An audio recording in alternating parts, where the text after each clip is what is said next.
हरे कृष्णा कृष्ण कृष्ण हरे हरे, हरे राम राम राम हरे हरे। हरे कृष्ण। सर्वप्रथमे आज पवित्र भागवत कथा सत्र रे उपस्थित थिबा समस्त श्रोता मंडली, वैष्णव सर्जन मातृवृंद एवं ग्रामवासी, आमर ये कथा को श्रवण कर पार्थिबा समस्त जनसमाज, एठारे उपस्थित थिबा समस्त आम भूरी भूरी धन्यवाद दूछु। एवं तत्सहित ए सुंदर प्रोग्राम को व्यवस्था करिथिबा व्यवस्थापक परिवार वर्ग, आम जगन्नाथ को प्रार्थना करछु महाप्रभु तांकर सपरिवार वर्ग को शक्ति बुद्धि प्रदान करंतु, जमिति भविष्य रे जगन्नाथ श्रीचरण रे तांकर मति गति सर्वदा स्थिर रहु। गौर प्रेमानंदे। हरि अनंत हरि कथानंत जगतनाथ जगन्नाथ महाप्रभु तांकर गुणगान करला भली शक्ति आमर नाही। से सर्वप्रथमे एठारे उपस्थित थिबा समस्त वरिष्ठ दीक्षित वैष्णव मानकर चरण वंदना करुछामे, से माने आशीर्वाद करंद हमको। ये हूँ पवित्र स्थान भुवनेश्वर। एठी अनेक अनेक वरिष्ठ वैष्णव मानकर स्थिति, तांकर कार्य क्षेत्र प्रचार क्षेत्र। एठी आम भली गोटे अधम व्यक्ति कौन प्रचार करिवो आम निजको अयोग्य बोले मन करुछु सर्वदा एठारे।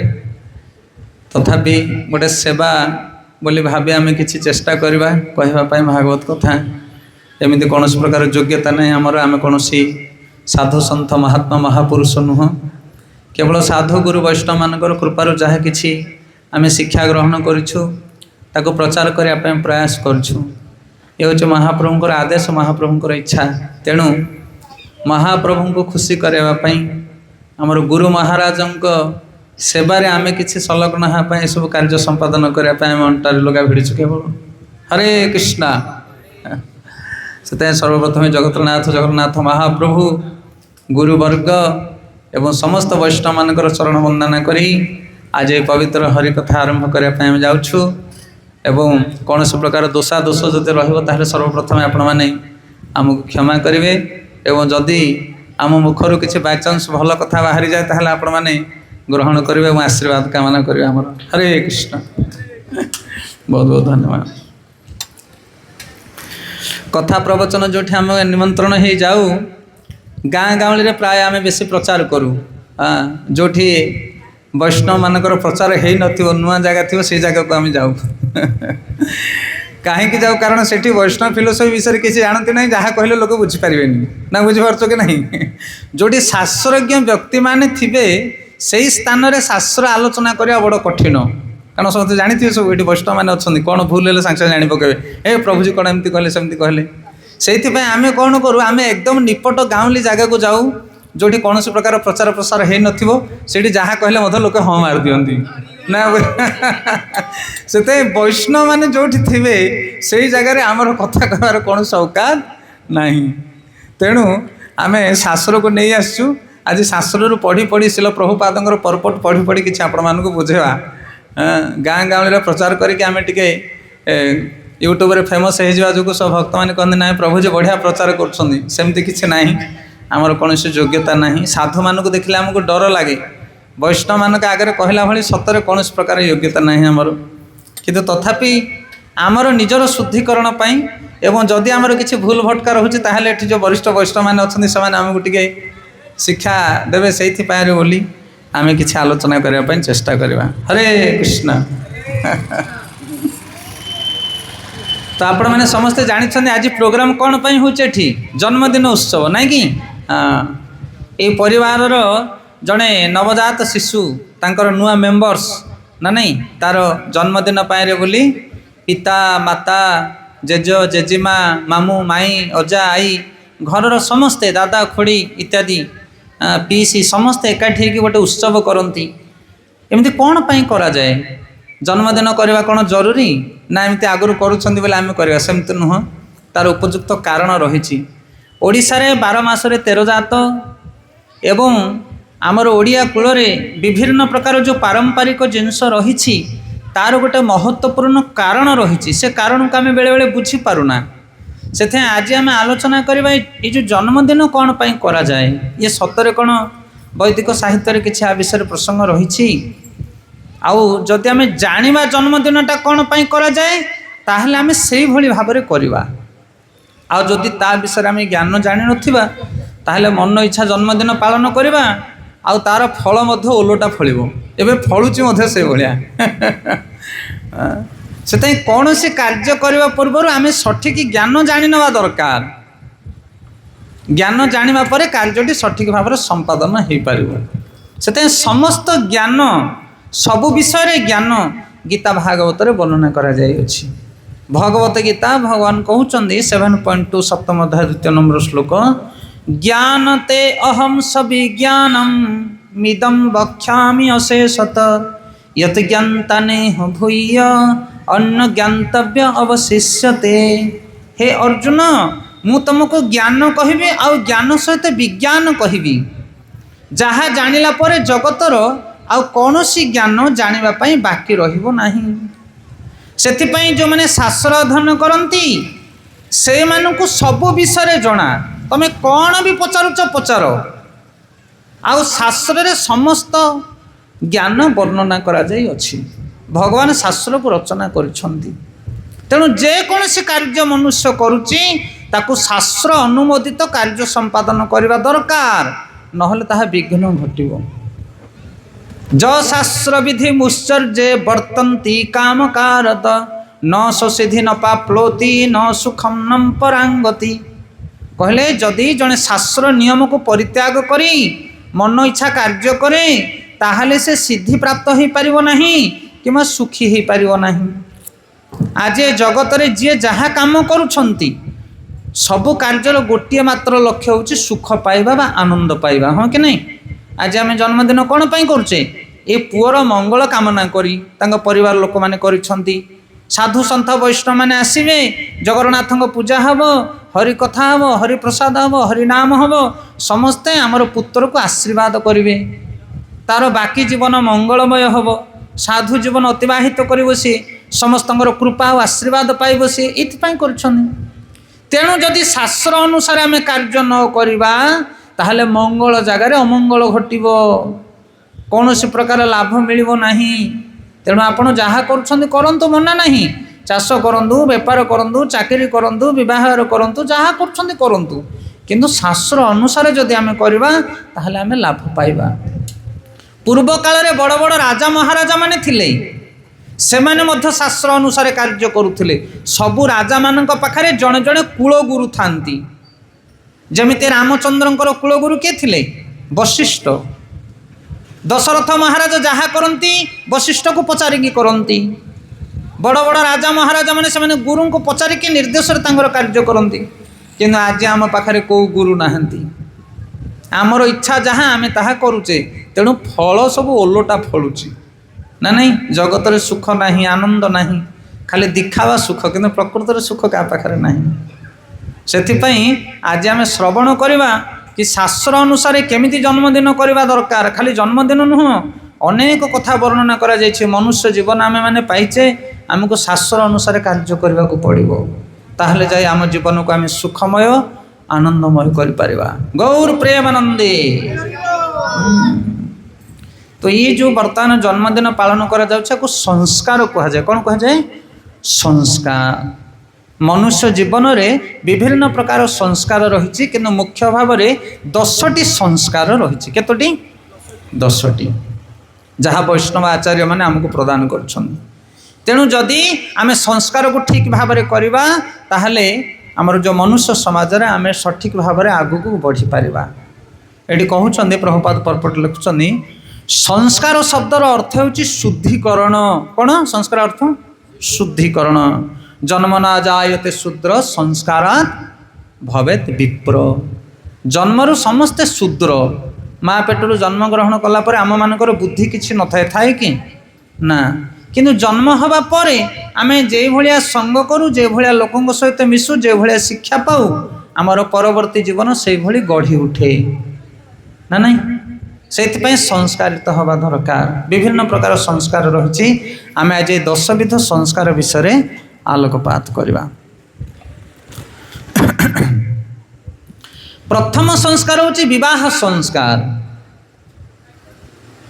आपण मैंने समस्ते जानी गाँ गहली बड़ सुंदर बाहाघर आजिकल होउछि आ बाहाघर बहुत बड़ बड़ सब पटुआर बुलुछि नहीं डीजे न बाजिले बाहाघर हो पार नहीं कौन कहे सांगसाथी अड़ोसी पड़ोसी गाँ लोक कौन कहे डीजे बाजिब बहुत बड़ भोजी हम अनेक लोक मैंने आसबे भोजी खाइबे डीजे रे नाच हम तापर बाहाघर हम किंतु ये जो विवाह संस्कार विषय शास्त्र आमको निर्देश जे बाहाघर केमिति करबा दरकार जदि 15-20 वर्ष तलक आम चली जावा से सबारी आ पालिंकी बाहाघर होउथिला नहीं कि आ महुरी बाजुथिला तुरी बाजुथिला शंख बाजुथिला आगु कहे विवाह संस्कार विवाह माने शुभ विवाह किंतु आजिकल आम जो बाहाघर संस्कार करुचे ये हूँ कुसंस्कार विवाह संस्कार ये नुह मनुष्य माने आमे माने देवता विवाह किंवा गंधर्व विवाह करवा दरकार किंतु एबे जो विवाह करुचा को असुर विवाह कहा जाए कि बाबा ये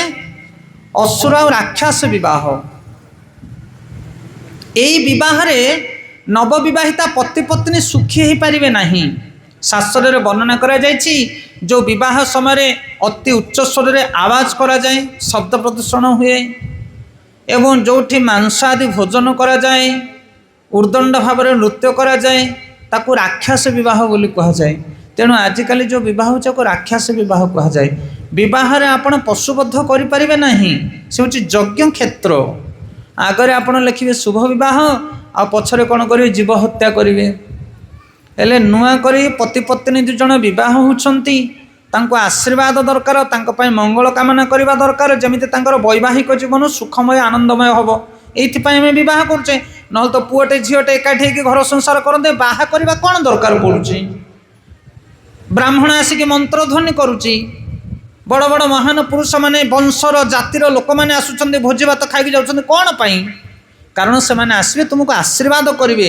नवविवाहिता पति पत्नी को आशीर्वाद करिवे जा फल रे सेमानकर वैवाहिक जीवन आनंदमय हबो ब्राह्मण आसी यज्ञ करिवो वेद मंत्र उच्चारण हबो तांकर पूर्वपुरुष लोक माने 10 दिगपाल आदि महान महान देवता मानकर आशीर्वाद पाइबे नवविवाहिता पति पत्नी किंतु आजिकल से संस्कार नहीं जदि नवविवाहिता पति पत्नी आम पशु हत्या करवा ताले से पशु हत्यार दोष से पति पत्नी दुई जन नेबे आ विवाह पर झगड़ा मारपीट छाड़पत्र विभिन्न प्रकार दुख कष्ट भोग करुछंती बाहाघर समय तुम्हें माद पीकी डेइब मांस भोजन कर सुख आनंद मनइब बाहाघर पर दुख आसो जगन्नाथ पाखु धाई कह प्रभु ये कौन कल आमर सुनार संसार को उजाड़ी देल तुम्हें पति पत्नी भितर झगड़ा एमती कौन घटुची हे जगन्नाथ अरे जगन्नाथ को दोष दे कौन लाभ तुम्हें तो जो मंजी पोति तो सही गछ उठी बिछुआती मंदी पोति बाहाघर बेले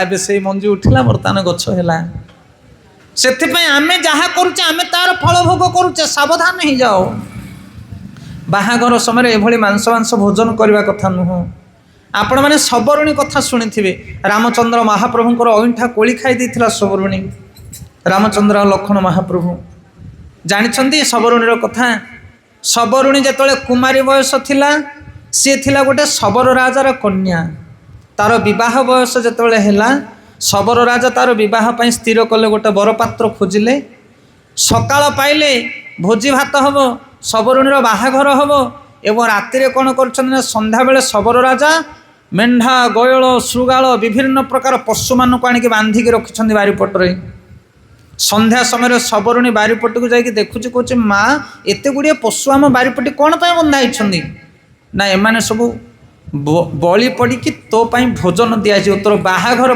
फिस्ट करा भोजी भात खाइबे वंश लोक सबरुणी चिंता करुचे मु बाहा हेबी मु स्वामी सुख पाइबी आ मोरी पाइरे बोली एत गुड़े निरीह पशु मान को मरा ताले मु सुख न पाइले कौन असुविधा हो जाउची राताराति सबरुणी घर छाड़ी चलीगला जंगल भितर जाकि पहुँचला मातंग ऋषि आश्रम ऋषि पचारुछंती कौन होइछि कन्या तुम्हें कौन पाए राति अधरे चली आसिल ना मु एई भलिया समाज रे बंचिबा पई चाहे ना जो समाज रे निजर सुख पई अन्य निरीह पशु मान को हत्या करा जाउछि सेही समाज रे कौन घर संसार करा जाई परिबो बुझी परछंदी कहा कथा आमे एई भलिया संसार रे गोटे घर तैयारी करूचे जो घर केवल जळुछि अग्नि उपरे घर करा जाई परिबो जोठी निया जळुछि ता उपरे आपण केमति रही परिबे पशु पक्षी मानक हत्या करी अन्य जीव मानक कष्ट दे आम तार ऊपर गोटे घर तैयारी करवा गृह संसार एटा संभव सबरे फिल करुच्चे अनुभव करुच्चे से कथा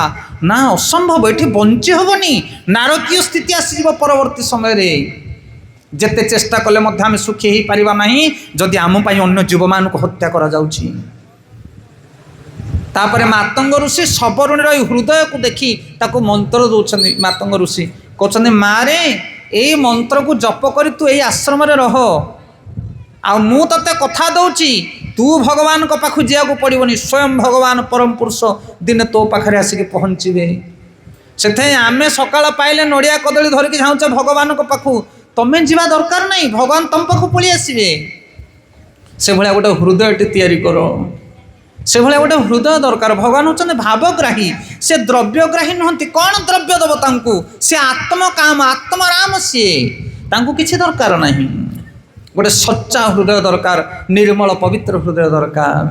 तेणु आचार्य माने कहती तोमार हृदय सदा गोविंद विश्राम गोविंद बोले न मोर वैष्णव पराण।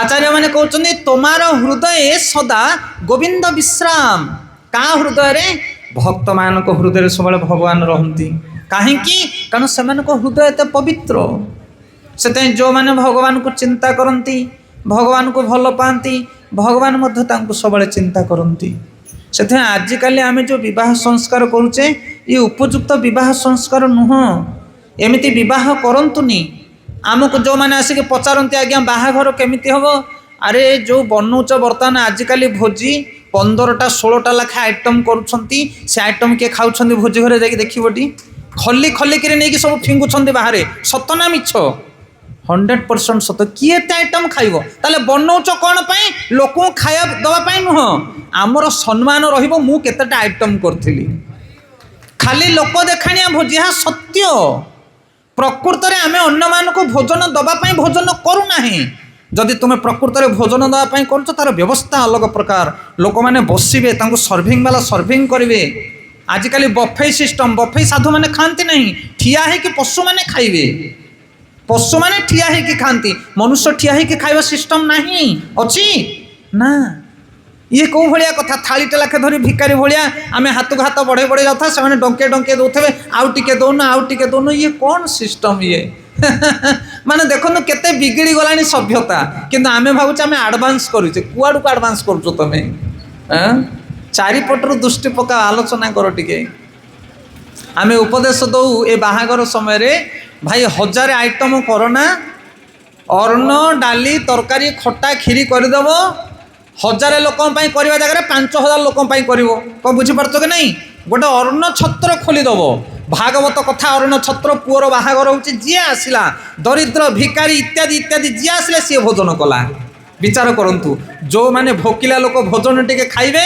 तुम पुत्र कन्या को आशीर्वाद देकी जीवे ना नहीं मत कहल आ तुमे जो मानक गेट पकईकी कार्ड देखिकी भितर को पुरोच ना तांको पेटरे भोक अच्छे ना तांको हाथ में आशीर्वाद अच्छी देवे 200 खाइबे एतिकी सी आसिया को तांकर इच्छा नथियो खाली तमे जाइथलो बोली सी आसुछंदी माने देखंतु कोन बिगड़ा हुआ समाज बाहाघर ए टू जेड पर्यंत जदि तमे कैलकुलेशन करिवो कौनसी जिनस धाड़ी रे होउनी होउची ना ना विवाह बंधन ना भोजी भात ना मंत्र पाठ कौनसी जिनस धाड़ी नहीं ताले रिजल्ट केमिति भलो बाहरिबो से जदि प्रकृत रे तम पुत्र कन्या को नवविवाहिता पुत्र कन्या को जदि आशीर्वाद दरकार ताले शास्त्रीय मतरे विवाह करो आमर इस्कन साधु माने जाइकी विवाह करोछन्ते आजिकल से विवाह देखंतु जाइकी केबे हरिनाम संकीर्तन हब वैदिक मंत्र उच्चारण हब वैष्णव माने नगर कीर्तन करेंगे महाप्रसाद रोषे हब जगन्नाथ को भोग लगे आचांडला ब्राह्मण जी आसो समस्त अर्ण छत्र खोल गौर प्रेमानंदे आ जी भोजन कर पुत्र कन्या को आशीर्वाद देकी जी कहुए विवाह संस्कार आउ विवाह संस्कार आउ गोटे रूप कहूँ ध्यान देकी शुणु आजिकल विवाह संस्कार हेले पुओ झील निज निजर बर कन्या खोजुंट हाँ कि नहीं तमें बापा माँ खोजा दरकार नहीं झील खोज बर आ पुओ खोजिबो ता पई कन्या तमे खाली हाँ नहीं कर बापा माँ किंतु प्रकृत रे बापा माँ कौन करती ना पुओ झीर कोष्ठी गणना कर बर कन्या बछा जाए। आजिकल आ कोष्ठी गणना करा जाबनी से मैंने कहते कोष्ठी गणना कौन दरकार आम पुअर मन को बुझू पुओ झीर मन को बुझब मन को मन मिसला बाहाघर करदे मन को मन ये तुम मिसेक बाहाघर करदेव आउ यही मन मिसाटा बेसी ना बा मात्र वर्षे 2 वर्ष भितर आउ थे मन सब खसीज कौन बुझीपार कह कथा से जिते लव मैरेज होता परवर्ती समय देख कौन हो घटना से समय थिला पुअर कोष्ठी झीर कोष्ठी को मेला हम जदि 16 मिसिला ताहले बाहाघर हम 15 14 हेले चलो ताठू कमिले बाहाघर करेंगे ना किंतु आजिकल कोष्ठी मिलन ना आपण मैंने जानी गांधारी और धृतराष्ट्र कथा गांधारी जो बर बछा जाए से बर ही अधा बाटर मृत्युवरण करे कारण तांकर बेला लग्न एमितिया थिला जन्म बेला लग्न तापरे धृतराष्ट्र जिते कन्या खोजा जाए से कन्या मृत्युवरण करे तांकर जोटक एभलिया थिला तापरे जिते धृतराष्ट्र और गांधारी बह संलग्न करागला तांकर जोटक ठीक ठाक मिसिला। हाँ ये हूँ संस्कार तेणु विवाह संस्कार जो ठीक भाव में करने चाहती ताले पुत्र आउ कन्या दुई जन जाकर तांकर जातक को मेलन करी जदि आमे विवाह करवा ताहले सेमानकर जीवन यात्रा भल हम कि आमे जिते झील खोजुचे आमे कहचे मो पुओ जदि पाठ पढ़ी झील पाठ पढ़ी दरकार मो झील 5 फुट हाइट अच्छे माने पुओ 5 फुट 6 इंच उच्चा थिबा दरकार मो झील जदि गोरा पुओटा टिके साबना हेले चलिबो आकाने खांटी कला हेले भल लागिबोनी आमे कलर मैच करुचे हाइट मैच करुचे रंग मैच करुचे पढ़ा मैच करुचे किंतु जातक मैच करूनी अरे भल को बुझीपार ना कह कथाटा से सब मिसई मिसई सीना जाइथिबो किंतु शेष में मन को मन मिसिबो नहीं सरला खाली रूप रंग साइज हेले कौन हो कि मन को मन मिसबनी से आजिकल आपण मैंने देखु आम देखीचु समाज रे जिते घर बाहर पति पत्नी बुलेट धरिकी साइज उपर रंग बरंग होकर बाहर शाढ़ी की पैंट को सार्ट को मैच करके बाहर देखा जाते जदि इंद्र आ सची जमी गाड़ी में बसिक आसुँच कि प्रकृत में से घरे सुखी नथिबे प्रबल झगड़ा घरे मारपिटी हेबे आ बाहर को आसला सब सेंट फेंट मारिकी चिकन चाकन होगी बाहर आमे खाली लोकों को देखापी सुंदर सजावट होगी भल रूपटे को धारुचे किंतु प्रकृत में भितर कहीं सुखरे नहांती से विवाह संस्कार जदि सठिक भाव में आम करवा ताहले आमर वैवाहिक जीवन आनंदमय हो पार आउ बह जमी हम पुत्र कन्या माने से भाया भाव में जन्म हे से तार नेक्स्ट ये हूँ कौन ना विवाह पर गर्भधान संस्कार जदि विवाह सठिक भाव में होता गर्भधान ठीक हो पार आजिकल आपण मैंने देखिए गर्भधान संस्कार केमती करा जाउछि विवाह पर गर्भधान जितेबले नुआकिरी गोटे झील गर्भ हुए बहुटीए गर्भवती हुए से बापा घर तांकर भोजी भात आसो आसे कि नहीं बाप घर आसे कौन कौन आसो मिठा आसो खजा आसो झील को जहाँ भल भल जिन सब आसो आउ नॉनभेज 100% आसे आमर सेठी भी नियंती प्रबल मात्रा रे नॉनभेज नेबे आउ गर्भवती नारी ताकू जहाँ इच्छा हो सी ताहा खाइबो ताकू कौन से बाड़ बता नहीं किंतु प्रकृत में गर्भधान है परे माँ मैंने बहुत सजग रहिबा दरकार जितेबाला छुआटे पेट भीतर को जाऊँगी से मार दायित्व बहुत बढ़ी जाऊँगी माँ जहाँ खाइब जहाँ देखिब जहाँ शुणव जहाँ चिंता करिवो सबू ता पेटरे थिबा पिला मुंडरे लेखि हो से तुम्हें जदि राग मसला तेल लुण खाइब ताले से पिला रजगुणी हम तुम्हें जदि सात्विक आहार करिवो ताले से पिला भद्र स्वभाव हम माँ पेटरे जिते संतान थाए माँ जहाँ व्यवहार कर संतान ताहा कॉपी कर आपण मैंने देखिथे शुणी भागवत जमी वर्णना कराई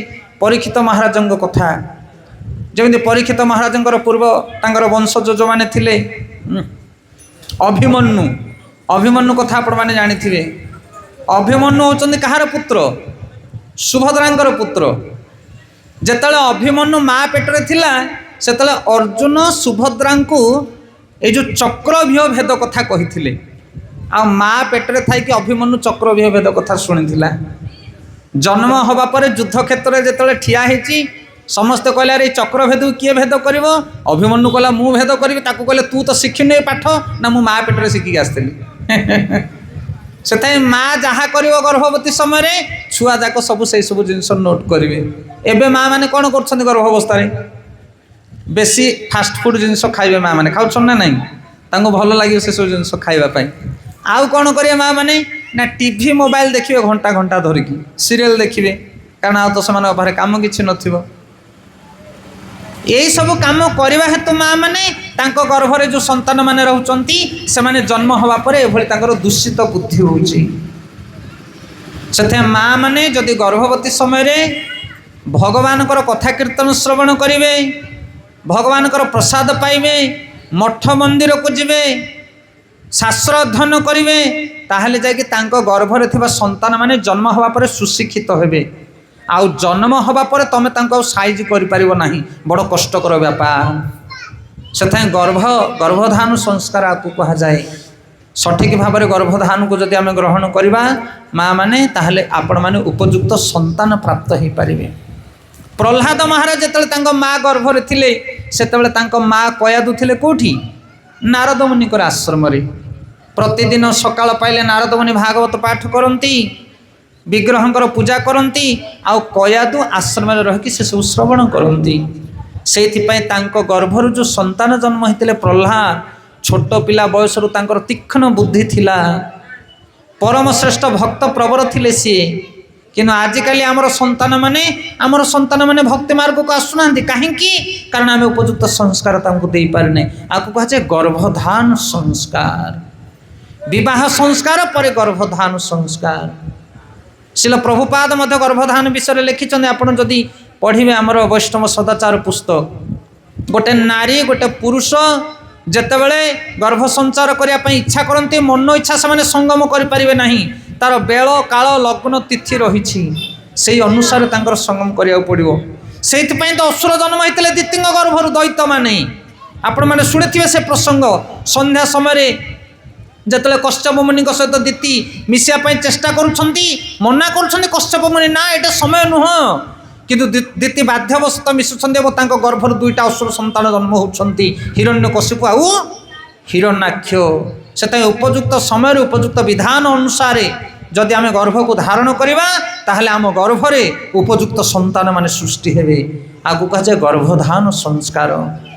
ଏବଂ ଗର୍ଭଧାନ ପରେ ସୀମନ୍ତ ନୟନ। ଆଜିକାଲି ଅନେକ ଜାଗାରେ ଆମେ ଦେଖୁ ମା ଗର୍ଭରେ ସନ୍ତାନ ରହିଲା ପରେ ସନ୍ତାନ ମାନେ ନଷ୍ଟ ହୋଇଯାଆନ୍ତି। କ'ଣ ପାଇଁ ନଷ୍ଟ ହୁଅନ୍ତି? କାରଣ ସେମାନଙ୍କୁ ସୁରକ୍ଷା ଦିଆଯାଇପାରେ ନା। ସେଥିପାଇଁ ସୀମନ୍ତ ନୟନ ଗୋଟେ ସଂସ୍କାର ଅଛି। ତାକୁ ଯଦି ଆମେ ଗ୍ରହଣ କରିବା ତାହେଲେ ମା ପେଟର ସନ୍ତାନଟି ସୁରକ୍ଷିତ ରହିବ, କୌଣସି ପ୍ରକାର ଚମୁକ ହେବନି, କୌଣସି ଦୃଷ୍ଟି ପଡ଼ିବନି। ଏସବୁ ଶାସ୍ତ୍ରୀୟ ବିଧି ରହିଛି, ଆକୁ କରିବା ଦରକାର। ତାପରେ ହେଉଛି ଜାତକର୍ମ। ଜାତକର୍ମ ମାନେ ସନ୍ତାନ ଯେତେବେଳେ ଜନ୍ମ ହେବ, ଜନ୍ମଦିନ, ଏଇଟା ଯେମିତି ଆପଣମାନେ ଏବେ କରୁଛନ୍ତି ଆକୁ ଜାତକର୍ମ ବୋଲି କୁହାଯାଏ ବା ଜନ୍ମଦିନ ବୋଲି ମଧ୍ୟ କୁହାଯାଏ। ଆଜିର ଡେଟ୍ କ'ଣ? ଏ ସନ୍ତାନର ଜନ୍ମଦିନ। ଆଜିର ଦିନରେ ସେ ଜନ୍ମଗ୍ରହଣ କରୁଥିଲା, ତେଣୁ ତାକୁ ଜାତକର୍ମ ସଂସ୍କାର କୁହାଯାଏ। ଯେତେବେଳେ ଭଗବାନ କୃଷ୍ଣ ମଥୁରାର ବନ୍ଦିଶାଳରେ ଜନ୍ମ ହେଉଛନ୍ତି ସେତେବେଳେ ବସୁଦେବ ଆଉ ଦେବକୀ ଅଛନ୍ତି ବନ୍ଦିଶାଳ ଭିତରେ। ସେ ରାଜା ଥିଲେ କିନ୍ତୁ ତଥାପି ବନ୍ଦୀ ଥିଲେ। ଆଉ ବସୁଦେବ ସାଙ୍ଗେ ସାଙ୍ଗେ ମନରେ ସଂକଳ୍ପ କରୁଛନ୍ତି, କହୁଛନ୍ତି ମୁଁ ଅନେକ ଗାଭୀ ଦାନ କରିବି ବ୍ରାହ୍ମଣମାନଙ୍କୁ, ଭୂରି ଭୋଜନ ଦେବି ବୈଷ୍ଣବମାନଙ୍କୁ। ସେ ମନରେ ସଂକଳ୍ପ କରୁଛନ୍ତି। କ'ଣ ପାଇଁ? କାରଣ ଆପଣମାନେ ସମସ୍ତେ ନବଜାତ ଶିଶୁକୁ ଆଶୀର୍ବାଦ କରନ୍ତୁ। ହେ ବ୍ରାହ୍ମଣ ବୈଷ୍ଣବ ସାଧୁ ସନ୍ଥମାନେ, ମୋ କୋଳରେ ଯେଉଁ ସନ୍ତାନ ଜନ୍ମ ହୋଇଛି ଆପଣମାନେ ସମସ୍ତେ ତାକୁ ଆଶୀର୍ବାଦ କରନ୍ତୁ। ଏଇ ଗୋଟେ 2-3 ମାସ ତଳେ ଆମେ ଯାଇଥିଲୁ ରାମେଶ୍ୱର ପାଖରେ ଗୋଟେ ପ୍ରୋଗ୍ରାମ୍ ଥିଲା। ରାମେଶ୍ୱର ରାସ୍ତାରେ ଆସିଲା ବେଳେ ଆମର ସେପଟରୁ ବ୍ରହ୍ମପୁର ସାଇଡ଼ରୁ ପଡ଼ୁଛି ରାମେଶ୍ୱର। ସେଠି ଗୋଟେ ପ୍ରୋଗ୍ରାମ୍ ହେଇଥିଲା, ସେଠି ଆମେ ଆଲୋଚନା କରୁଥିଲୁ ଜନ୍ମଦିନ ବିଷୟରେ। ଯେତେବେଳେ ଗୋଟେ ସନ୍ତାନ ଜନ୍ମ ହୁଏ ବଂଶରେ, ସେତେବେଳେ ତୁମ ବଂଶର ପୂର୍ବପୁରୁଷମାନେ ଆସିକି ପହଞ୍ଚିବେ। ସନ୍ତାନ ଜନ୍ମ ହେବା ମାତ୍ରକେ ଯେଉଁ ପିତୃପୁରୁଷମାନେ ସେମାନେ ଆସିକି ପହଞ୍ଚିବେ। ଆରେ କିଏ ଗୋଟେ ନୂଆ ଲୋକଟେ ଆମ ବଂଶରେ ଆସିଛି। କ'ଣ ବୁଝିପାରୁଛନ୍ତି କହିବା କଥା? ଯେମିତି ଆମେମାନେ ବୈଷ୍ଣବ ମାନେ ଅଛେ, କିଏ ଯଦି ଜଣେ ଧୋତି କୁର୍ତ୍ତା ବାଲା ଆସିଗଲା ବୈଷ୍ଣବ, ଆମେ କ'ଣ କହୁଛେ? ଏଇ କିଏ ଜଣେ ବୈଷ୍ଣବ ଆସିଲେଣି, ଦେଖିଲେ କିଏ କେଉଁଠୁ ଆସୁଛନ୍ତି, ନା ବୁଝିପାରୁଛ କି ନାହିଁ? ତାଙ୍କର ଆମେ ଟିକେ ସେବା କରିବା କିମ୍ବା ସିଏ ଆମକୁ କ'ଣ ହେଲ୍ପ କରିବେ, କୀର୍ତ୍ତନରେ ଟିକେ ହେଲ୍ପ କରିବେ କିମ୍ବା ସର୍ଭିଂ କରିବେ, କ'ଣ ତାଙ୍କୁ ଜଣାଥିବ। ସେମିତି ବଂଶ ଲୋକମାନେ ମଧ୍ୟ ଆସନ୍ତି ଯେତେବେଳେ ନବଜାତ ଶିଶୁ ଜନ୍ମ ହୁଏ। କ'ଣ ପାଇଁ ଆସନ୍ତି? କାରଣ ତାଙ୍କର ଆକାଂକ୍ଷା ଥାଏ, ଯଦି ଏଇ ପିଲାଟି ଗୋଟେ ବୈଷ୍ଣବ ହେଇଥିବ ତାହେଲେ ଆମକୁ ସମସ୍ତଙ୍କୁ ସିଏ ଉଦ୍ଧାର କରିବ। କ'ଣ ବୁଝିପାରୁଛନ୍ତି? ଆଉ ସେମାନେ ଆସନ୍ତି ଆକୁଳ ହେଇକି ତାକୁ ଆଶୀର୍ବାଦ କରିବା ପାଇଁ। କିନ୍ତୁ ଆମେମାନେ ରେଡ଼ି ରହିବା ଦରକାର। କେଉଁମାନେ? ତାଙ୍କର ପିତାମାତା। ପିତାମାତା କ'ଣ କରିବା ଦରକାର ନା ସେ ସମୟରେ ଯଜ୍ଞ କରିବା ଦରକାର, ହରିନାମ କରିବା ଦରକାର, ହରିପ୍ରସାଦ କରିବା ଦରକାର, ଉତ୍ସବ ଆୟୋଜନ କରିବା ଦରକାର। ଯାହାଫଳରେ କ'ଣ ହେବ ନା ଆସିଥିବା ବଂଶର ପିତୃପୁରୁଷମାନେ, ଦଶ ଦିଗପାଳ, ଦେବତାମାନେ ସମସ୍ତେ ଆସିକି ପହଞ୍ଚନ୍ତି ଜନ୍ମ ସମୟରେ ଗୋଟେ ସନ୍ତାନ ଜନ୍ମ ହେଲେ। ଆଉ ତୁମେ ଯଦି ଯଜ୍ଞ କରିବ, ହରିକୀର୍ତ୍ତନ କରିବ, ତାହେଲେ ଯେଉଁମାନେ ଆସିଥିବେ ସେମାନେ ପରମ ପ୍ରସନ୍ନ ହେବେ ଆଉ ପୁତ୍ରକୁ ଆଶୀର୍ବାଦ ଦେଇକି ଯିବେ। ଆପଣମାନେ ଅନୁଭବ କରିଥିବେ ବେଳେବେଳେ ଆମେ ପାଣିରେ ବୁଡ଼ି ଯାଉ ଯାଉ ଅଳ୍ପକେ ଉଦ୍ଧାର ହେଇଯାଉ, ନିଆଁରେ ପୋଡ଼ି ଯାଉ ଯାଉ ଆମେ ଅଳ୍ପକେ ଉଦ୍ଧାର ହେଉ। ଅନୁଭବ ଅଛି କି ନାହିଁ? ଜଷ୍ଟ ଆକ୍ସିଡେଣ୍ଟ ହେଇଥାନ୍ତା, ଖସିଗଲା ନା, ବୁଝିପାରିଲେ ନା? ଆରେ ଏମିତି କେମିତି ହେଲା? ଆଉ ଟିକେ ଟିକେ କରି ଆମେ ବଞ୍ଚିଗଲେ। କିଏ ବଞ୍ଚେଇ ଦେଲା? କିଏ ବଞ୍ଚେଇ ଦେଲା ତମକୁ? ତ ଚାରିପଟେ ଦେବୀ ଦେବତା ମାନେ ଅଛନ୍ତି। ଅଗ୍ନି ଭିତରେ ବି ଦେବତା ଅଛନ୍ତି, ବାୟୁ ଭିତରେ ବି ଦେବତା ଅଛନ୍ତି, ଜଳ ଭିତରେ ବି ଦେବତା ଅଛନ୍ତି। ତାଙ୍କ ସହିତ ତୁମର ଗୋଟେ ସମ୍ପର୍କ ହେବା ଦରକାର। ତାହେଲେ କ'ଣ ହେବ ନା ତୁମେ ବିପଦ ସମୟରେ ଦେବତା ମାନେ ତୁମକୁ ସାହାଯ୍ୟ କରିବେ। ଯେମିତି ଆଉ ଗୋଟେ ଉଦାହରଣ ଦେଉଛି, ଆପଣଙ୍କ ଘରକୁ ଯେତେବେଳେ ବାହା ହେଇକି ଗୋଟେ ଝିଅ ଆସିବ, ବୋହୂଟିଏ, ସେତେବେଳେ ସେ ଅନେକ ଜିନିଷ ନେଇକି ଆସେ। କ'ଣ ନେଇକି ଆସେ? ଶାଶୁ ଶ୍ୱଶୁରଙ୍କ ପାଇଁ, ଦାଦା ଶ୍ୱଶୁର ଦାଦା ଖୁଡ଼ି ଶାଶୁଙ୍କ ପାଇଁ, ମଉସା ଶ୍ୱଶୁର ମଉସା ଶାଶୁଙ୍କ ପାଇଁ, ମାମୁଁ ଶ୍ୱଶୁର ମାନେ ବୁଝିପାରିଲେ ନା? ତାଙ୍କର ଯେତେ ଭଣଜା ଭାଣିଜୀ ଦିଅର ନଣନ୍ଦ ଇତ୍ୟାଦି ଇତ୍ୟାଦି ଯେତେ ଥିବେ ପରିବାରର ଲୋକ, ଗୋଟେ ବୋହୂ ସମସ୍ତଙ୍କ ପାଇଁ କିଛି କିଛି ଉପହାର ଆଣିଥିବ। କାହା ପାଇଁ ଲୁଗା ଆଣିଥିବ, କାହା ପାଇଁ ଅଳଙ୍କାର ଆଣିଥିବ, ନା ବୁଝିପାରୁଛନ୍ତି ମୋ କହିବା କଥା? କିଛି ନ ଆଣିଲେ ମଧ୍ୟ କାହାକୁ ଫଳମୂଳ ପନିପରିବା ମଧ୍ୟ ନେଇକି ଦିଆହେବ, ସେଠି ଆମ ବୋହୂ ଘର ଆଣିଥିଲେ ବୋଲି। ଏମିତି କ'ଣ ପାଇଁ ବଣ୍ଟାଯାଏ କହିଲେ? କାରଣ ବାଣ୍ଟିବା ଦ୍ୱାରା ଗୋଟେ ସମ୍ପର୍କ ତିଆରି ହୁଏ। ଆଈ ପାଇଁ କିମ୍ବା ଆଈର ଭଉଣୀ ପାଇଁ ତମେ ଲୁଗା ଖଣ୍ଡେ ଯଦି ଦେଇଥିବ ବୋଲେ ସେ ମନ ପକାଇଥିବ, ହେଇଠି ପରା ଆମ ରାମାର ପୁଅ ବାହା ହେଇଥିଲା ଯେ ତା ବୋହୂ ମୋ ପାଇଁ ଏଇ ଲୁଗାଟା ଆଣିଥିଲା, ନା ବୁଝିପାରୁଛ ନା କହିବା କଥା? ସେ ମନ ପକାଇବ ଯେ ହଁ ମୋର ନାତିଆଟେ ବାହା ହେଇଥିଲା, ତା ନାତିଆ ବୋହୂଟା ଆଣିଥିଲା। ୟାକୁ କୁହାଯାଏ ଗୋଟେ ସମ୍ପର୍କ। ଇଏ ଛୋଟିଆ ଜିନିଷ ନୁହଁ ଆଜ୍ଞା। ଆଜିକାଲି ସବୁ ଅଲଗା ଅଲଗା ପ୍ରକାର ହେଇଗଲାଣି, ସଭ୍ୟତା ସଂସ୍କାରକୁ ଆମେ ଭୁଲି ଗଲେଣି। ସେଥିପାଇଁ ବୋହୂଟେ ଆସିଲେ ସମସ୍ତଙ୍କ ପାଇଁ ସେ କିଛି କିଛି ଜିନିଷ ଆଣିଥାଏ। କ'ଣ ପାଇଁ ନା ଏଇଟା ଗୋଟେ ସମ୍ପର୍କ ତିଆରି ହୁଏ। ତାଙ୍କୁ ସେମାନେ ମନ ପକାନ୍ତି, ଜାଣନ୍ତି କି ହଁ ଆମ ବଂଶରେ ଗୋଟେ ବୋହୂ ପିଲାଟି ଆସିଲା। ସେମିତି ଗୋଟେ ସନ୍ତାନ ଯେତେବେଳେ ଜନ୍ମ ହେବ, ସେତେବେଳେ ସମସ୍ତ ଦେବୀ ଦେବତାମାନଙ୍କ ପାଇଁ, ପିତୃପୁରୁଷ ଲୋକମାନଙ୍କ ପାଇଁ, ଭଗବାନଙ୍କ ପାଇଁ, ଦେବୀ ଦେବତାମାନଙ୍କ ପାଇଁ, ସମସ୍ତଙ୍କ ପାଇଁ କିଛି କିଛି ଯଜ୍ଞ କର୍ମ କରାଯାଏ। ତାକୁ କୁହାଯାଏ ଜନ୍ମଜାତ ସଂସ୍କାର। ଆଉ ନୂତନ ସନ୍ତାନଟିଏ ଜନ୍ମ ହେଲେ ସବୁ ଦେବୀ ଦେବତା ପିତୃପୁରୁଷମାନେ ଆସିକି ଏକାଠି ହେବେ ଏବଂ ତାଙ୍କୁ ତୁମେ କ'ଣ କରିବାକୁ ପଡ଼ିବ? ସମସ୍ତଙ୍କୁ କିଛି କିଛି ଉପହାର ପ୍ରଦାନ କରିବାକୁ ପଡ଼ିବ। এইটা যেମିତି ହେଉଛି ବର୍ତ୍ତମାନ ଜନ୍ମଜାତ ସଂସ୍କାର ଆକୁ କୁହାଯାଏ। ଆଉ ସମସ୍ତେ କେଉଁଥିରେ ପ୍ରସନ୍ନ ହେବେ କହିଲେ?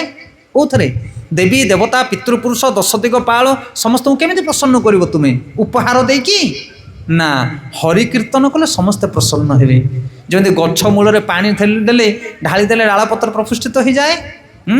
ଯଥା ତରୁରୁ ମୂଳେ ନିଶଚେନେ ନତୃପ୍ତନ୍ତି ତସ୍କନ୍ଦ ଭୁଜୋପଶାଖା। ସେମିତି ଭଗବାନ ଗୋବିନ୍ଦଙ୍କର ଯଦି ଭଜନ କରାଯିବ, କୀର୍ତ୍ତନ କରାଯିବ, ତାହେଲେ ସକଳ ଦେବୀ ଦେବତା ମାନେ ପିତୃପୁରୁଷ ମାନେ ସମସ୍ତେ ଆନନ୍ଦିତ ହୋଇଯାଆନ୍ତି। ଆକୁ କୁହାଯାଏ ଜନ୍ମଜାତ ସଂସ୍କାର। ଜନ୍ମଜାତ ସଂସ୍କାରରେ ହରିକୀର୍ତ୍ତନ, ହରିପ୍ରସାଦ, ହରିନାମ ସଂକୀର୍ତ୍ତନ କରାଯିବ, ତାହେଲେ ସମସ୍ତେ ପ୍ରସନ୍ନ ହୋଇଯିବେ ତା ଉପରେ। ଆଉ ସେ ସନ୍ତାନକୁ ଯଦି ଭବିଷ୍ୟତରେ ବିପଦ ଆସେ, ତାହେଲେ ଦଶ ଦିଗପାଳ ଦେବତା ମାନେ ପିତୃପୁରୁଷ ମାନେ ସମସ୍ତେ ତାକୁ କ'ଣ କରିବେ? ସୁରକ୍ଷା ପ୍ରଦାନ କରିବେ। ବୁଝିପାରୁଛନ୍ତି ରିଲେସନ୍ କ'ଣ? କିନ୍ତୁ ଆମେ ଜନ୍ମଦିନରେ କ'ଣ କରୁଛେ? ଗୋଟେ ନନଭେଜ୍ ବାଲା କେକ୍ ଆଣିବା, ଚାରିପଟି କ୍ୟାଣ୍ଡେଲ ଲଗାଇବା, ବର୍ଥଡେ କରିକି କ'ଣ କରିବା? କେକ୍ କାଟିବା, ଫୁଙ୍କିକି ଦୀପ ଲିଭେଇବା, ଏସବୁ କରୁଛନ୍ତି ଆଜିକାଲି। ଦୀପକୁ ଫୁଙ୍କିକି ଲିଭାଯାଏ ନା, ତମ ଜୀବନ ଅନ୍ଧାର ହୋଇଯିବ। ହରିବୋଲ। ସେଥିପାଇଁ ଦୀପ ଲିଭାଉନି, ଦୀପକୁ ପ୍ରଜ୍ୱଳନ କରାଅ। ଦୀପକୁ ପ୍ରଜ୍ୱଳିତ କରିବା ଦରକାର ନା ଦୀପକୁ ଲିଭେଇବା ଦରକାର। ପୁରା କୁସଂସ୍କାର ବ୍ୟାପି ଯାଇଛି, ସଂସ୍କାର ନାହିଁ। ନା ବିବାହ ସଂସ୍କାର ଠିକ୍ ହେଉଛି, ନା ଗର୍ଭଧାରଣ ସଂସ୍କାର ଠିକ୍ ହେଉଛି, ନା ସୀମନ୍ତନୟନ ସଂସ୍କାର ଠିକ୍ ହେଉଛି, ନା ଜାତ କର୍ମ ସଂସ୍କାର ଠିକ୍ ହେଉଛି। ଆଉ ଆଜିକାଲି ଗୋଟେ ପୁଅ ଯଦି ଜନ୍ମ ହୋଇଗଲା, ବାପା ଯଦି ବିଦେଶରେ ଥିବ ବୋଲେ ତା ସାଙ୍ଗସାଥି ତାକୁ ବେଢ଼ିଯିବେ, କହିଲେ ହରେ ତୋ ପୁଅ ଜନ୍ମ ହେଇଛି କ'ଣ ଦେବୁ ନା? ଆଉ କ'ଣ ଦେବି ରେ? ନା ଢାବାକୁ ଚାଲ ଯିବା ଖାଇବା ସବୁ, ନା ନାଇଁ? ଅଜା ଯଦି ଥିବ, ଦାଦା ଥିବ, ସମସ୍ତେ ଭିଡ଼ିବେ ତାଙ୍କୁ, ହଁ ତୋର ନାତିଆ ହେଇଛି କ'ଣ ଦେବୁ ନା? ଆଉ ଆରେ କ'ଣ ଦେବି? ଢାବାକୁ ଚାଲ। ଏଇ ତ, ଏଇ ହେଉଛି ସଭ୍ୟତା। ଆଉ ତୁମେ ନେଇକି ଢାବାକୁ ତାଙ୍କୁ ଯାହା ଖୁଆଇବ ତାର ଫଳ ମଧ୍ୟ ଆକୁ ଆସିକି ପଡ଼ିବ। କାହାକୁ? ତମ ନବଜାତ ଶିଶୁ। ଆଉ ସେଇଥିପାଇଁ ଶିଶୁଟି ମାଙ୍କଡ଼ ବୁଦ୍ଧି ହେଇକି ଜନ୍ମ ହେଉଛି। ବଡ଼ ହେଲା ମାତ୍ରେ ମାଙ୍କଡ଼ ବୁଦ୍ଧି ତାର, ନା ଗର୍ଭଧାରଣ ସଂସ୍କାର ପାଇଛି ନା ଜନ୍ମଜାତ ସଂସ୍କାର ପାଇଛି। ଆଉ ବଡ଼ ହେଲେ ମାଙ୍କଡ଼ା ମାଂସକୁ ତମେ ସିଧା କରିବ, ଆଉ ହବ କିଏ?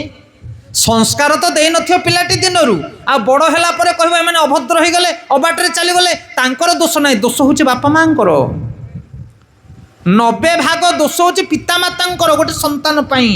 ସେମାନେ ତାଙ୍କୁ ସଂସ୍କାର ଦେବା ଦରକାର। ତାପରେ ଯଦି ତା ଭାଗ୍ୟରେ ନାହିଁ ତାହେଲେ ସେମାନେ ଯାହା ହେବା କଥା ହେଇଯାଆନ୍ତୁ। ଆମ କର୍ତ୍ତବ୍ୟ ଆମେ କରୁଛେ କି?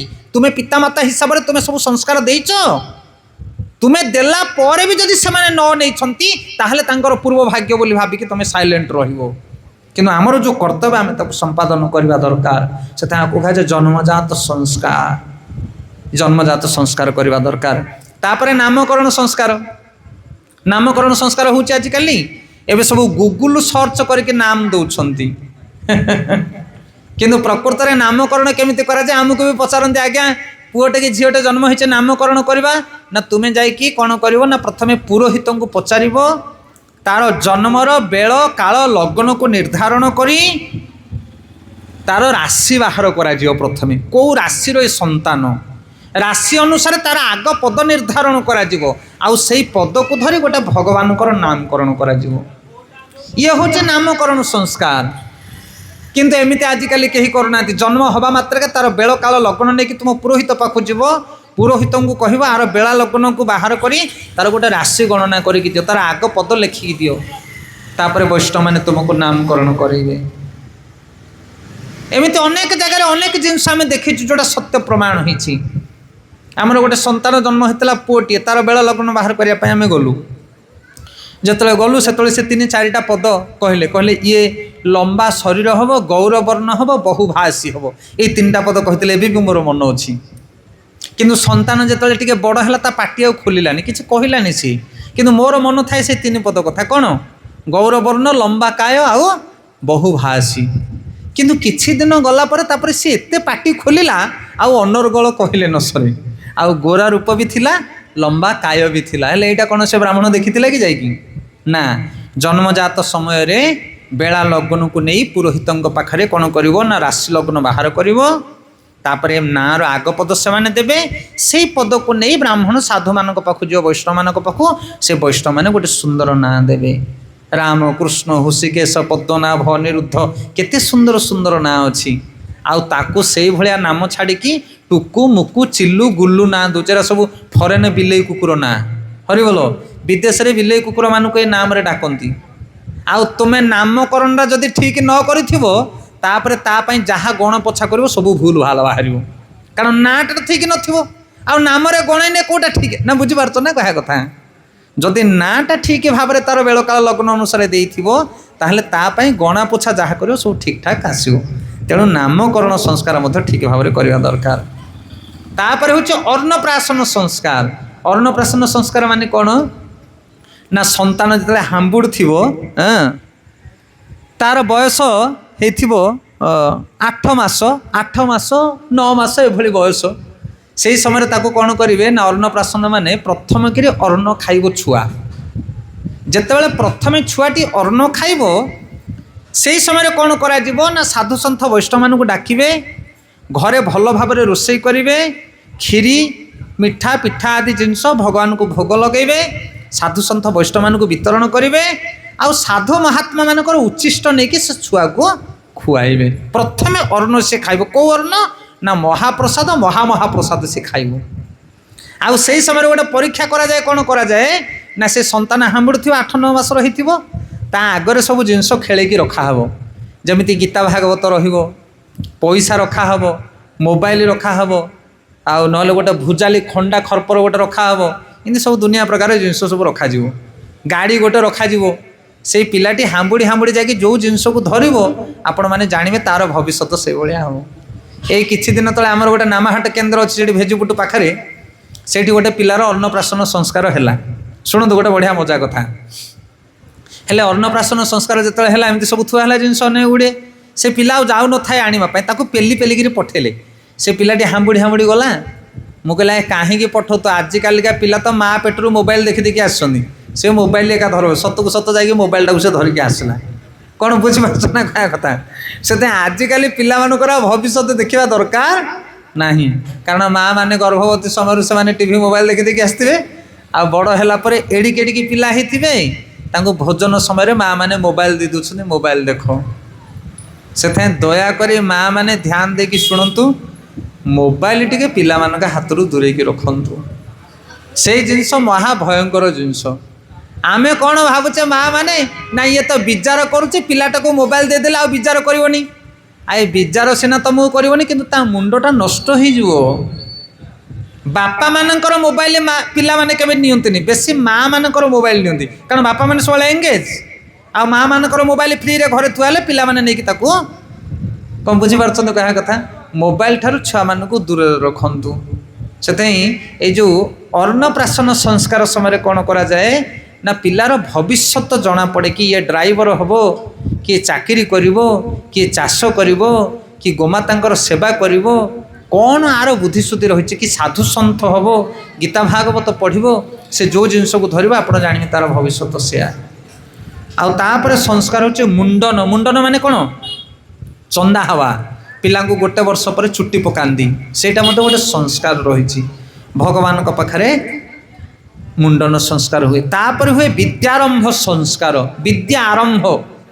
विद्या आरंभर मध्य गोटे बेल काल लग्न रही समस्त को विद्या ग्रहण करने दरकार विद्या दी प्रकार केते प्रकार विद्या दी प्रकार गोटे है जड़ विद्या गोटे है आत्मविद्या से आजिकल समाज में आम केवल विद्या शिक्षा करुचे स्कूल कॉलेजर विद्या किंतु प्रकृत में पितामाता बहुत गुरु दायित्व से आत्मविद्या विषय शिक्षा करवा दरकार से ही समय राजा महाराजा मानकर पुआ माने मध्य विद्या शिक्षा करुले ना नहीं राजकुमार माने कोठी पढ़ुले कॉलेज कॉलेज तो नथिला सेतेबेले कोठी पढ़ुले गुरुकुल ना बुझीपार ना नहीं राजकुमार माने गुरुकुल विद्या शिक्षा करुले शिक्षक थिले किए शिक्षक थिले ऋषि मुनि माने आर सिलेबस कौन थिला सिलेबस थिला वेद पुराण गीता भागवत विचार करना आपण माने राजपुत्र माने ऋषि आश्रम रे विद्या शिक्षा करी से माने एते बड़ बड़ राज्य को शासन करुथिले राम राज्य भली राज्य को शासन करुथिले कौन से प्रकार असुविधा हो नथिला किंतु आजिकल आमे बहुत डिग्री पाइचे बहुत पढ़ा लिखा पुओ जति पढ़ी बहु से पढ़ी कि देखला सब चारि जणिया घर गोटे चलैया शक्ति ना सकाळ पाइले झगड़ा अरे बोलो कि राम राज्य तुम कर ये हूँ विद्या आमर से आचार्य माने कहती जड़ विद्या जत मायार वैभव तोमार भजने बाधा मोह जनमिया अनित्य संसारे मोह जनमिया अनित्य संसारे जीव को कराए गधा आचार्य कहते ये जो जड़ विद्या जड़े जी जान से गध भाया खटो आपण कह खटो कौन आम तो जानी पाठ साठ पढ़ले माटी बोहा को पड़ोनी एमती लोक कहते कि अरे बापा पाठ पढ़े चाकरी करूँ ना माटी बोहबू अच्छा माटी बोहबाटा परिश्रम ना चाकरी करवाटा परिश्रम कौटा परिश्रम सतगिरी कहटी हाँ आम उदाहरण दो गोटे कंस्ट्रक्शन काम जो चली गोटे कंपानी रे सेठी लेबर माने काम कर मिस्त्री माने काम कर सुपरवाइजर माने काम कर इंजीनियर माने काम कर तार एमडी जड़े थी मुख्य मैनेजर जड़े थी ये भाव में 5टा स्तर में काम कर मैंने कहते सबुठ परिश्रम किए अधिक करुच्ची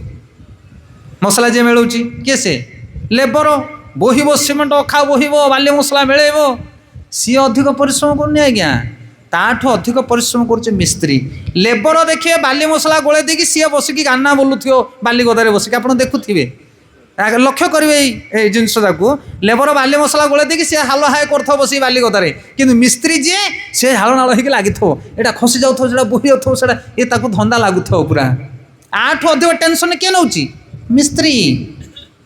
ଆଉ ମିସ୍ତ୍ରୀଠୁ ଅଧିକ ଟେନସନ୍ କିଏ ନେଉଛି? ସୁପରଭାଇଜର। କାରଣ 10ଟା ମିସ୍ତ୍ରୀ କଥା ସିଏ ବୁଝିବ, କେଉଁଠି କ'ଣ ହେଲା ରିପୋର୍ଟିଂ ସିଏ କରିବ। କିନ୍ତୁ ଆମେ ଭାବୁଛେ କ'ଣ ପରିଶ୍ରମ ଅଧିକ କରୁଛି ଲେବର, ନା। ଆଉ ମିସ୍ତ୍ରୀ ସୁପରଭାଇଜରଠୁ ଅଧିକ ଟେନସନ୍ରେ ଅଛି କିଏ? ଇଞ୍ଜିନିୟର। କାରଣ ଇଞ୍ଜିନିୟର ପୁରା ଓଭରଅଲ୍ ବିଲ୍ଡିଂକୁ ଦେଖୁଛି, କ'ଣ କେଉଁଠି ପ୍ରୋବ୍ଲେମ୍ ହେଲା ବୋଲେ ତାକୁ ଆସିକି ଟେନସନ୍ ପଡ଼ିବ। ସେଥିପାଇଁ ରାତିରେ ତାକୁ ନିଦ ହେଉନଥିବ ଇଞ୍ଜିନିୟର ମାନଙ୍କୁ। ଆକୁ କୁହାଯାଏ ଗଧା। ଆଚାର୍ଯ୍ୟମାନେ କ'ଣ କହୁଛନ୍ତି? ଯେତିକି ଜଡ଼ ବିଦ୍ୟା ଜାଣିବ ସେତିକି ଗଧ ଭଳିଆ ଖଟିବ, କିନ୍ତୁ ଯେତିକି ଆତ୍ମବିଦ୍ୟା ଜାଣିବ ସେତିକି ଶାନ୍ତିରେ ରହିବ। ଯିଏ ଫାର୍ଷ୍ଟ କ୍ଲାସ୍ ପିଲା ସେ ଚାକିରି କରିବ, ଯେ ସେକେଣ୍ଡ କ୍ଲାସ୍ ପିଲା ତାଠୁ କମ୍ ସେ ବିଜନେସ୍ କରିବ, ଆଉ ଯେ ତାଠୁ କମ୍ ସେ ଚାଷ କରିବ। ଚାଷ, ବିଜନେସ୍, ଚାକିରି କେହି ଖରାପ ଭାବିବେନି। ଭକ୍ତି ହେଇଗଲେ ତ ସବୁ ତାଠୁ ଉପରେ, କିନ୍ତୁ ଯଦି ଭୌତିକ ମାପକାଠିରେ ଆମେ ମାପିବା, ଯେ ଚାଷ କାମ କରେ ସେ ହେଉଛି 100% ଫ୍ରି, ନା ପୂର୍ଣ୍ଣ ମୁକ୍ତ। ତା ଇଚ୍ଛା ହେଲେ ସେ ବିଲକୁ ଯିବ, ନହେଲେ ନାହିଁ, ଭଗବାନଙ୍କ ଉପରେ ଆଶ୍ରୟ କରୁଥିବ। ଜମିଦାର ତାକୁ କୁହାଯାଏ। ଯେ ଚାଷ କାମ କରେ ତାକୁ କ'ଣ କୁହାଯାଏ? ଜମିଦାର। ନିଜ ଜମିରେ ନିଜେ ଚାଷ କରିବ, 100% ଲାଭ ସିଏ ପାଇବ। ଗୋଟେ ପକେଇଲେ କୋଟିଏ ଫଳିବ ତାର। କ'ଣ ବୁଝିପାରୁଛନ୍ତି ନା ନାହିଁ କହିବା କଥା? ଯେ ଚାଷ କାମ କରିବ ସେ ଗୋଟିଏ ଧାନ ପକେଇଲେ 100 ଧାନ ପାଇବ, କିନ୍ତୁ ବିଜନେସ୍ ଯିଏ କରିବ ତାକୁ ପରସେଣ୍ଟ ମିଳିବ। ବିଜନେସ୍ ଯିଏ କରିବ ତାକୁ ପରସେଣ୍ଟ, ଆଉ ସେ ଅଧା ସ୍ୱାଧୀନ। ଦୋକାନ ସିଏ ଖୋଲିବ, ଗରାଖୀ ନ ଆସିଲେ ତା ଦୋକାନ ଚାଲିବ ନାହିଁ। କିନ୍ତୁ ଇଏ ଚାଷ କାହା ଉପରେ ନିର୍ଭର କରୁছে? ଭଗବାନଙ୍କ ଉପରେ। ଟିକେ ଗ୍ରହଣ କରିବା ପାଇଁ ଚେଷ୍ଟା କରନ୍ତୁ କଥାକୁ। ହେଲେ ବିଜନେସ୍ ବାଲା ଅଧା ସ୍ୱାଧୀନ, କାରଣ ଗରାଖ ଉପରେ ସେ ଡିପେଣ୍ଡ, ଆଉ ପରସେଣ୍ଟ ପାଇବ ସିଏ। ଆଉ ଯେ ଚାକିରିଆ, ଚାକିରି କେତେ ପରସେଣ୍ଟ ପାଉଛି? ତମେ ଗୋଟେ କମ୍ପାନୀରେ କାମ କରୁଛ, ମାସକୁ କମ୍ପାନୀ ତୁମକୁ ସାଲାରୀ ଦେଉଛି 10,000। ଯଦି କମ୍ପାନୀ ତୁମକୁ 10,000 ଦେଉଛି ତାହେଲେ ତୁମେ 15,000 ଟଙ୍କାର କାମ କରୁଥିବ, ହଁ କି ନାହିଁ? ଆଉ ତୁମେ କମ୍ପାନୀର 15,000 ଟଙ୍କା କାମ କଲେ ତ ସେ 10,000 ତୁମକୁ ଦେବ ନା, ନା ତୁମେ 8,000 କଲେ ସେ ତୁମକୁ 10,000 ଦେଇଦେବ? ଟିକେ ବୁଦ୍ଧି ଲଗାଅ କହିବା କଥାକୁ।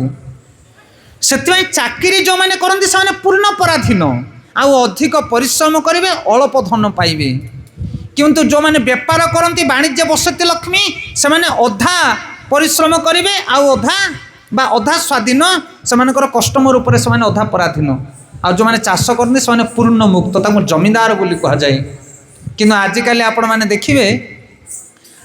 ଆପଣମାନେ ଦେଖିବେ ଯଦି ବାପାର ସମ୍ପତ୍ତି ଥିବ ତାହେଲେ ପିଲା ଚେଷ୍ଟା କରି ଚାକିରି କରିବ, ଯଦି ଚାକିରି ନହେଲା ବେପାର କରିବ, ଯଦି ବେପାର ନହେଲା ଚାଷ କରିବ।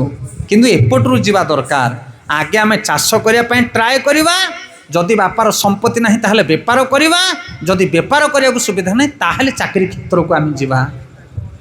କିନ୍ତୁ এই ସଂସ୍ଥା ଆଜିକାଲି ହେଇପାରୁନି, ତ ତାକୁ କୁହାଯାଏ କ'ଣ ନା, ତାକୁ କୁହାଯାଏ ଜୀବନ ଯାତ୍ରା ବା ଭୌତିକ ଆଧ୍ୟାତ୍ମିକ ଜ୍ଞାନର ଆବଶ୍ୟକତା।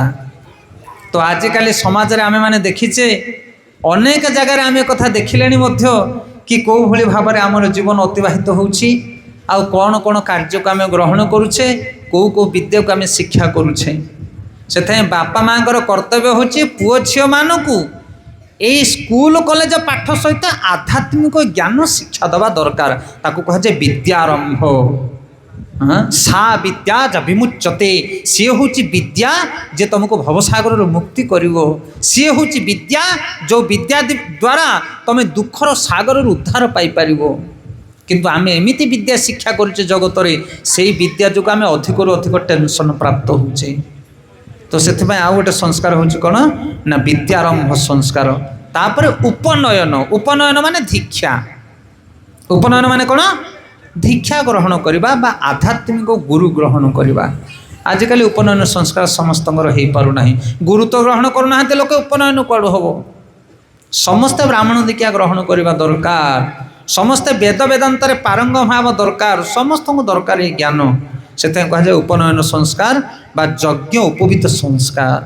তাপরে হচ্ছে শেষ সংস্কার অন্ত্যেষ্টি। এইটি কথাকে আমি বিরাম দেওয়া। পাল্লাকার ভাই মানে আসিক উপস্থিত হলে তাকে মধ্যে সময় দেওয়া পড়ব। এলে ইয়ে দশম সংস্কার হচ্ছে অন্ত্যেষ্টি সংস্কার। অন্ত্যেষ্টি মানে মনিষ মৃত্যুবরণ কলাপরে তা পাই যে সংস্কার করা যায়।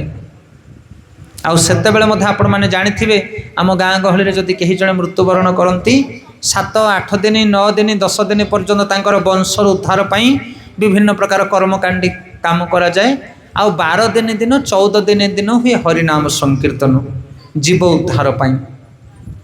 ये जो 11 दिन पर्यंत शुद्ध घर पर्यंत जहाँ करा जाए एटा वंश लोकंर शुद्धिकरण पाई, आत्मार कौन से सद्गति से हुए ना।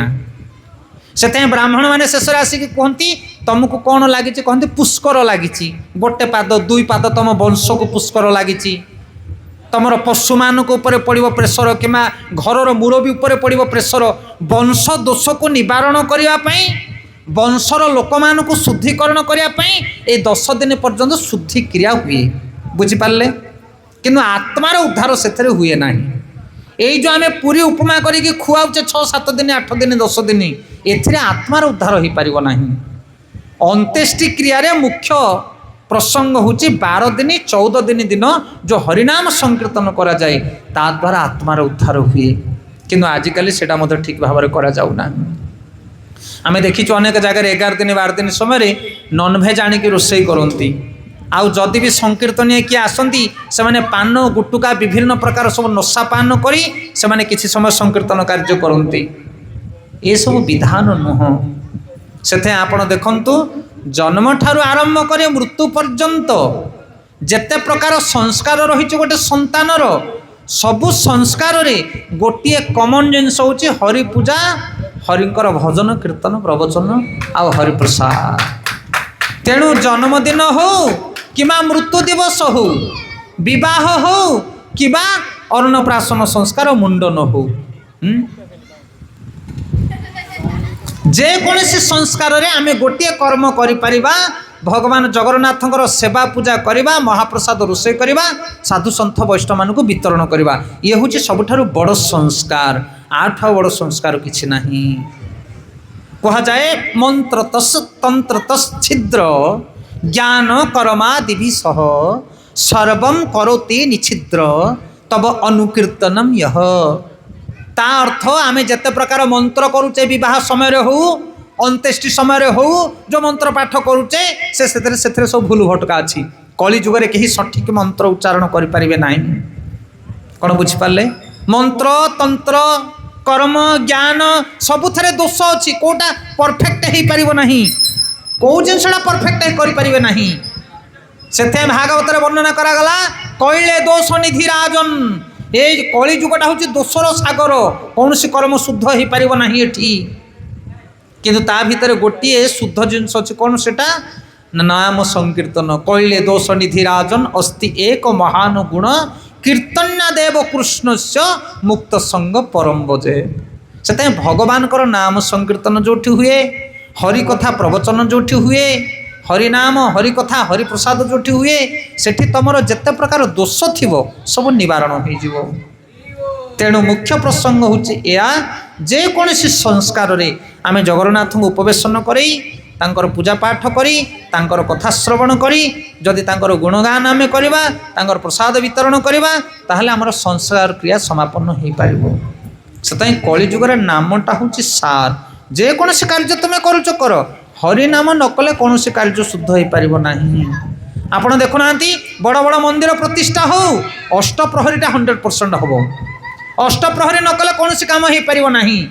मरिबा समय हो, घर प्रतिष्ठा समय हो, जन्मजात हो, जहाँ भी हो, खोल ताल टिके न बाजिले काम हेनी। से खोल गिने न बाजी कौन संस्कार काम हो पार हेनी। कौन पाई ये खोल किए आनी, कौट आस खोल ना, ये चैतन्य महाप्रभु आनी। गोचरम मूर्तिका हांडी प्रतिष्ठा कराइल, गौर षडाक्षर मंत्र तार पड़े दिल, ए मंत्र नदानी जेहू संकीर्तन जाए ता समान महापापी त्रिभुवने नाही। एणु शूद्र संकीर्तन विप्र करे नमस्कार, गौर गुणवादन कहले दोष हो पार। आमे बहुदिन धरी संकीर्तन कार्य करूँ। ये जो पालाकार भाई मैंने आसती पाला भली आमे संकीर्तन कार्य करूँ बहुदिन। तापर इस्कन इनभल्व होगा प्रवचन कार्य आरंभ कलु। तो ये हूँ संकीर्तन संविधान पाठ। ये गोचरम मूर्तिका, गोचरम माने गाईर चमड़ा, ये मूर्तिका माने माटी हांडी, आकु तैयारी कले किए ना चैतन्य महाप्रभु को प्रतिष्ठा कले। गोचरम मूर्तिका हांडी प्रतिष्ठा कराइल, गौर षडाक्षर मंत्र तार उपरे देल। कौन गौर षडाक्षर मंत्र? हरे राम कृष्ण। आम जो हरे कृष्ण महामंत्र गाउचे ता भितर कौन अच्छी? ये 3टा बीज मंत्र अच्छी। କ'ଣ ବୀଜ ମନ୍ତ୍ର ତିନିଟା? ହରେ ରାମ କୃଷ୍ଣ ଗୌର ଷଡ଼ାକ୍ଷର ମନ୍ତ୍ର। ଏ ମନ୍ତ୍ର ନ ଜାଣି ଯେହୁ ସଂକୀର୍ତ୍ତନେ ଯାଏ ତା ସମାନ ମହାପାପୀ ତ୍ରିଭୁବନେ ନାହିଁ। ତମେ କ'ଣ ଜୀବକୁ ଉଦ୍ଧାର କରିବ? ତମକୁ ଉଦ୍ଧାର କରିବା ପାଇଁ ଲୋକ ଦରକାର ପଡ଼ିବେ। କ'ଣ ବୁଝିପାରୁଛନ୍ତି କହିବା କଥା? ଏ ସଂକୀର୍ତ୍ତନିଆ ମାନେ ଯାଉଛନ୍ତି ସତ, କିନ୍ତୁ ସଂକୀର୍ତ୍ତନର ବିଧାନ ଜଣା ନାହିଁ। ଚୈତନ୍ୟ ମହାପ୍ରଭୁଙ୍କର ନାମ ଉଚ୍ଚାରଣ ହେବ, ମଙ୍ଗଳାଚରଣ ବି ଠିକଣା ନାହିଁ, ଗୁଣଗାନ ବି ଠିକଣା ନାହିଁ, କ'ଣ କ'ଣ ଗାଉଛନ୍ତି ତାର ଠିକଣା ନାହିଁ। ଆମେ ସଂକୀର୍ତ୍ତନରେ ଅନେକ ଜାଗା ବୁଲିଛୁ, ଓଡ଼ିଶାର ଦକ୍ଷିଣ ଓଡ଼ିଶା ଅନେକ ଜାଗା ଯାଇଛୁ। ସଂକୀର୍ତ୍ତନିଆ ବାଲା ଗଲା ମାନେ ଆଗେ ଗୋଟେ ଥାଳି ଆଣିଦେବେ, ପାନ ପୁଡ଼ିଆ ବିଡ଼ି ସିଗାରେଟ ଗୋଟେ ଥାଳି ଆଗେ ଥୁଆ ହେବ, ସେଇଥିରୁ ଆରମ୍ଭ ହେବ ସଂକୀର୍ତ୍ତନ। ମୁଁ କହିଲି ଇଏ କି ସଂକୀର୍ତ୍ତନ କରୁଛ ତମେ? ଚୈତନ୍ୟ ମହାପ୍ରଭୁ ସନ୍ନ୍ୟାସ ଦୀକ୍ଷା ନେଇଥିଲେ, କୌଣସି ପ୍ରକାର ନଶା ଖାଇବେ ନାହିଁ ସଂକୀର୍ତ୍ତନିଆ ଭାଇମାନେ, କୌଣସି ପ୍ରକାର ନଶା ଖାଇବେ ନାହିଁ। ଆଜିକାଲି ସଂକୀର୍ତ୍ତନ ଆରମ୍ଭ ହେବା ପୂର୍ବରୁ ଦୁନିଆ ନଶା ହେଉଛି। ତ୍ରିନାଥ ମେଳା ହେଉ, ଯେକୌଣସି ଜାଗାରେ ହେଉ, ପୂଜା ମଣ୍ଡପରେ ନଶା ନିଷେଧ। ଭଗବାନ ନଶା ପାନ କରନ୍ତି ନାହିଁ। ଇଏ ସବୁ ସଂସ୍କାର ସଠିକ୍ ଭାବରେ ହେଇପାରୁନାହିଁ। ତେଣୁ ଯଦି ଆମେ ଉପଯୁକ୍ତ ଭାବରେ ସଂସ୍କାର କରିବା ପାଇଁ ଚେଷ୍ଟା କରୁଛେ, ତାହେଲେ ହରିନାମ କୀର୍ତ୍ତନ କର, ହରି କଥା କର, ହରି ପ୍ରସାଦ କର, ତାହେଲେ ସଂସ୍କାର ଠିକ୍ ହେଇପାରିବ। এই কলিযুগরে ভগবানকে প্রসন্ন কলে আমি সমস্ত প্রসন্ন করে পারিবা। আউ কলিযুগরে ভগবানকে প্রসন্ন করা পাই গোটিয়ে মাত্র উপায় হচ্ছে হরিনাম সংকীর্তন, অন্য উপায় নাহি। ইয়ে শাস্ত্রর সিদ্ধান্ত। তেণু আপন মানে যদি সব দেবী দেবতা মানুষ সন্তুষ্ট করা চাহুছন্তি, পিতৃপুরুষ মানুষ সন্তুষ্ট করা চাহুছন্তি, ঘরর বাস্তু দোষ ঠার আরম্ভ করে সমস্ত সন্তুষ্টি করা চাহুছন্তি, তাহলে বিষ্ণুঙ্কর আরাধনা করন্তু। यत तुष्टे जगत तुष्ट, जहाँ को संतुष्टि कले जगत संतुष्टि ही जाए, से होते विष्णु। आउ से विष्णु केमिति संतुष्ट हेबे ना कलिजुगर नाम संकीर्तन कले विष्णु संतुष्ट हेबे। तेणु नाम संकीर्तन छड़ा अन्य मार्ग नहीं। कृत चे धायते विष्णु त्रेतया जजते मखे, द्वापरे परिचर्या कौलत हरि कीर्तनात्। कलिजुगर नाम संकीर्तन। कलिजुगे नाम रूपे कृष्ण अवतार, कलिजुगे नाम रूपे कृष्ण अवतार, नाम हईते हये सर्व जगत उद्धार, नाम हईते हये सर्व जगत उद्धार। नाम बिना कली काले नाही आर धर्म, नाम बिना कली काले नाही आर धर्म, सर्व मंत्र सार नाम एहि शास्त्र मर्म, सर्व मंत्र सार नाम एहि शास्त्र मर्म। आचार्य माने कहते कलिजुगे नाम रूपे कृष्ण अवतार। कलिजुगे भगवान नामटा हूँ सार। नाम हईते हय सर्व जगत उद्धार, नाम कले जगत उद्धार हम। नाम बिना कली काले नाही आर धर्म। ये जो जगत रे विभिन्न प्रकार भेराइटी धर्म बाहरी, ये प्रकृत धर्म नुह। हरिनाम हूँ कलिजुगर जुग धर्म। जदि जन हरिनाम करूनी ए धर्म किसी काम करनी।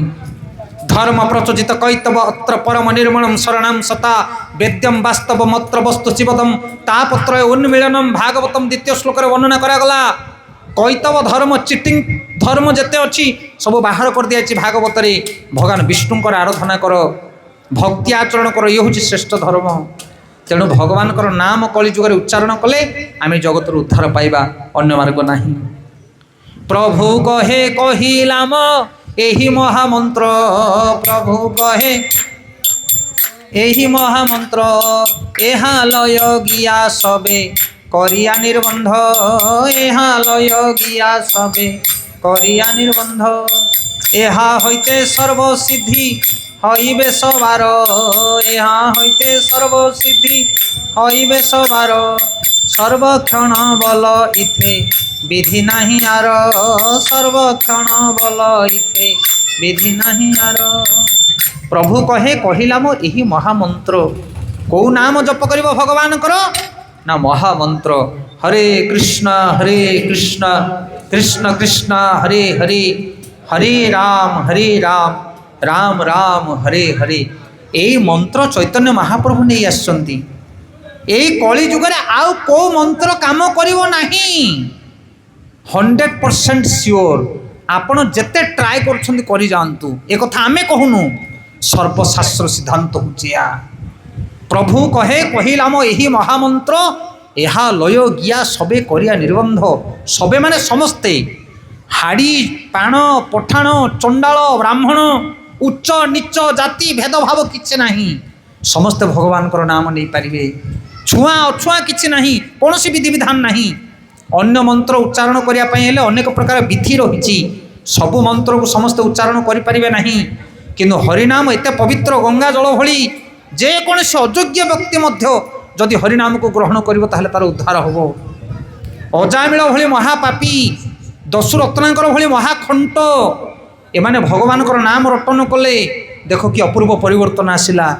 ତେଣୁ ଆପଣମାନେ ଯଦି ଭଗବାନଙ୍କର ନାମକୁ ଗ୍ରହଣ କରିବେ କଳିଯୁଗରେ, ତାହେଲେ ନିଶ୍ଚିତ ଭାବରେ ଆପଣଙ୍କର ହୃଦୟ ଶୁଦ୍ଧିକରଣ ହେବ, ଆପଣ ଭଗବାନଙ୍କୁ ପ୍ରସନ୍ନ କରିପାରିବେ।